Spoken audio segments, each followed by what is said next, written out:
अस्सलामु अलैकुम वरहमतुल्लाहि वबरकातुह। नाजरीन, खैर मकदम है मसाइल हयात के एक नए प्रोग्राम में। इस प्रोग्राम में इंशाअल्लाह हम एक सवाल करेंगे कि जो सहारनपुर से हमारे एक भाई ने सवाल किया है। मुफ्ती साहब सहारनपुर से ये हमारे फुरकान अहमद साहब ने सवाल किया है कि मेरी होलसेल की दुकान है और मेरी दुकान पर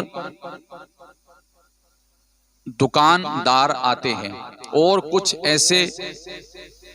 पैसे एक दो के सिक्के देकर जाते हैं, तो मैं वो सिक्के ज्यादती के साथ लेता हूं और फिर उसी हिसाब से मैं वो सिक्के आगे दे देता हूं, यानी ज्यादती के साथ में दे देता हूं।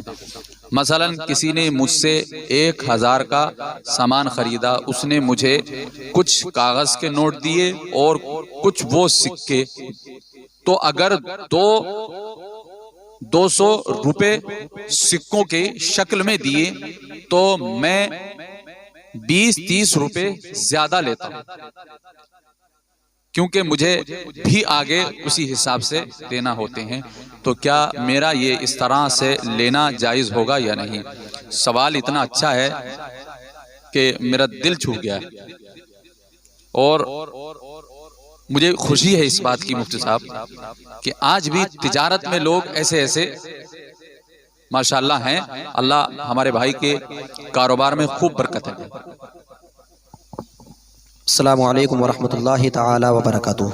लकल हम्दु या अल्लाह वस्सलातु वस्सलामु अलैका या सय्यदी या रसूलल्लाह सल्लल्लाहु तआला अलैहि वसल्लम। माशाअल्लाह हमारे फुरकान भाई ने बहुत अच्छा सवाल किया और अल्लाह रब्बुल इज़्ज़त से दुआ है कि उनके कारोबार में बेपनाह बरकत अता फरमाए। जैसा कि आपने कहा मुफ्ती साहब कि दिल खुश हो गया कि आज भी माशाअल्लाह बहुत सारे लोग ऐसे हैं कि आज भी एक पैसे के हराम व हलाल का ख्याल रखते हैं, वरना बहुत सारे लोग तो ऐसे हैं कि करोड़ों हड़प जाते हैं, हराम का कुछ पता ही नहीं। कुछ लोग तो ये सोचते हैं कि पैसा हो चाहे जैसा हो कोई फ़र्क नहीं पड़ता उनको, लेकिन खैर अल्लाह रब्बुल इज़्ज़त उनको तौफीक अता फरमाए कि वो इससे बाज आ जाएँ। और जो हराम व हलाल का ख्याल रखते हैं, इस तरह के लोग हैं, अल्लाह रब्बुल इज़्ज़त उनके कारोबार में बेपनाह बरकत अता फरमाए। बहरहाल जो सवाल किया कि सिक्कों के मामले में, तो मुफ्ती साहब मैं बता दूँ उनको कि जो सवाल के अंदर जो बात मालूम की गई है, अगर उसके अंदर थोड़ा सा मेरे भाई चेंजिंग कर लें, और बहुत आसान चेंजिंग है, तो बहुत अच्छा होगा और बहुत आसान तरीक़ा है। वो चेंजिंग ये होगी कि तरीक़ा थोड़ा सा बदल दें कि आपके वो जो 200 रुपये हैं जो सिक्कों की शक्ल में हैं, वो डायरेक्ट ना लें, बल्कि उससे कहें कि मैं वो 200 रुपये आप पहले मुझे बेच दें, क्योंकि सिक्कों की बै जो है ये जायज़ है, पैसों की बै जायज़ है। हुज़ूर आला हज़रत रज़ियल्लाहु ताला अन्हु ने इसको जायज़ करार दिया है। तो सिक्कों की बै जायज़ है, तो उन 200 रुपये को जो है ख़रीद लें कि मैं तेरे 200 रुपये जो है 230 रुपये जो हैं या 220 रुपये जो सिक्कों की शक्ल में है वो मैं 200 रुपये में ख़रीदूँगा। तो पहले उनको ख़रीद लें, ख़रीदने के बाद में फिर जो है कागज़ के या कोई भी उनको 200 रुपये दे दें। 200 रुपये देने के बाद में फिर उनको जो जितने का भी सामान ख़रीदना हो वो उतने का सामान उनको दे दें, और अगर सामान ना भी ख़रीदें तब भी कोई हर्ज नहीं है, तब भी वो सिक्के उस तरह से आपके लिए लेना जायज़ होंगे।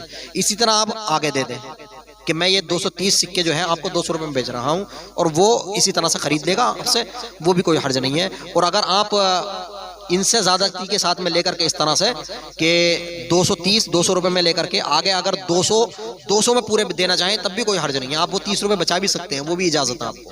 हाँ, क्योंकि वो खरीदा है आपने। अब यहाँ पर जो शुबा पैदा होता है कि सूद का जो शुबा पैदा होता है, तो मुफ्ती साहब मैं बता दूं नाजरीन को और बिलखुसूस फुरकान भाई को कि सूद के लिए दो चीज़ें ज़रूरी हैं, 2 शर्तें हैं, और वो है जिन्सो कद्र। कद्र और जिन्स का होना ज़रूरी है। कद्र का माना होता है कि वो चीज़ मकीली या वजनी हो, मौजूनी, समझे, यानी को या तो उसको नापा जाता हो, नाप कर के बेचा जाता हो उसको, या तोल करके बेचा जाता हो।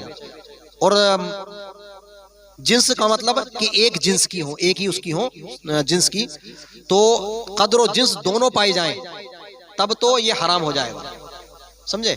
और अगर कोई एक पाई जाए तो उधार हराम हो जाएगा, नकद जायज़ हो जाएगा। हाँ, मैं उन भाई को एक और बात और बता दूं यहाँ पर रुक करके कि ये जो खरीदो फरोख्त करें पैसों की, ये उधार ना करें, उधार ना करें, बल्कि हाथों हाथ कर लें, नकद जायज़ हो जाएगा। हाँ, उधार करेंगे ये बै तो नाजायज़ हो जाएगी। क्यों? क्योंकि यहाँ पर जिन्स पाई जा रही है, कदर नहीं पाई जा रही। और कोई एक पाई जाए तो उधार हराम होता है और नकद जायज़ होता है। दोनों पाई जाए तो उधार भी हराम, नकद भी हराम। और दोनों ना पाई जाए, कदर और जिन्स दोनों कोई नहीं पाई जाए, तो नकद भी जायज़ है, उधार भी जायज़ है। हाँ, हुजूर आला हज़रत रज़ियल्लाहु ताला अन्हु ने इसी तरह के एक सवाल के जवाब में इरशाद फरमाया कि इत्तिहाद जिन्स से तफाजुल हराम नहीं होता था, इत्तिहाद कद्र भी तो लाजिम है। नोट सिरे से कद्र रखता ही नहीं, नोट के अंदर कद्र नहीं है, क्योंकि वो जो है अददी है, मादूदी चीज है, उसको गिनती करके बेचा जाता है या गिनती करके लिया जाता है, तोल करके या नाप करके नहीं दिया जाता। तो ये अददी चीज है, तो ये न मकीली है न मौजूनी है, बल्कि मादूदी चीज है।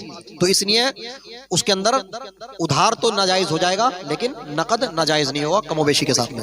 एक इसी तरह के दूसरे सवाल के जवाब में हुजूर आला हज़रत रज़ियल्लाहु ताला अन्हु इरशाद फरमाते हैं कि अगर कद्र जिन्स दोनों पाई जाएं तो बेशी और उधार दोनों हराम है, और अगर वो दोनों ना पाई जाएं तो हलाल है, और अगर दोनों में से एक पाई जाए तो बेशी हलाल और उधार हराम। और ये जो है एक आम कायदा है जो कहीं मुंतकिज़ नहीं होता, यानी कहीं नहीं टूटता है। और बाबे रिबा के तमाम मसाइल, जमी मसाइल इसी पर दायर है, इसी कायदे पर दायर है कि अगर कद्र जिन्स पाए जाएं तो हराम, और अगर दोनों ना पाए जाएं तो हलाल, और अगर कद्र या जिन्स में से कोई एक पाया जाए, एक ना पाया जाए, तो उधार हराम, नकद जायज़। उम्मीद है कि फुरकान भाई की समझ में ये मसला आ गया होगा, और तमाम नाजरीन की समझ में भी आ गया होगा। आपके जहन में भी अगर कोई मसला हो किसी भी तरह का, तो आप सवाल कीजिए, चाहे कमेंट्स के ज़रिए या व्हाट्सअप नंबर हैगा डिस्क्रिप्शन में, वहाँ पर जाकर के आप नंबर के ज़रिए जो है, व्हाट्सएप के ज़रिए या कॉल के ज़रिए भी सवाल कर सकते हैं। माशाल्लाह, ये बहुत अच्छा आज जवाब भी माशाल्लाह बहुत अच्छा दिया, और दलाइल के साथ। फतावा रज़विया जिल्द नंबर 17 में ये मौजूद है, और दूसरी कुतुब में भी इसको देखा जा सकता है। लेकिन चूँकि हमने इसका जो हवाला आपको दिया है वो ऐसी किताब से दिया है ताकि अगर कोई सुने तो बिला तहम्मुल जो है वो उस पर एग्री हो जाए।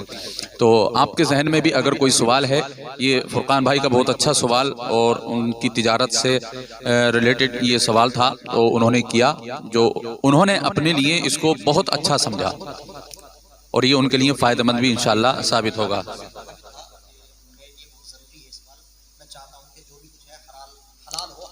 हाँ, माशाअल्लाह, उनका खुद फ़ोन आया मुफ्ती साहब के पास में, और उन्होंने खुद ये कहा कि मैं हराम से बचना चाहता हूँ।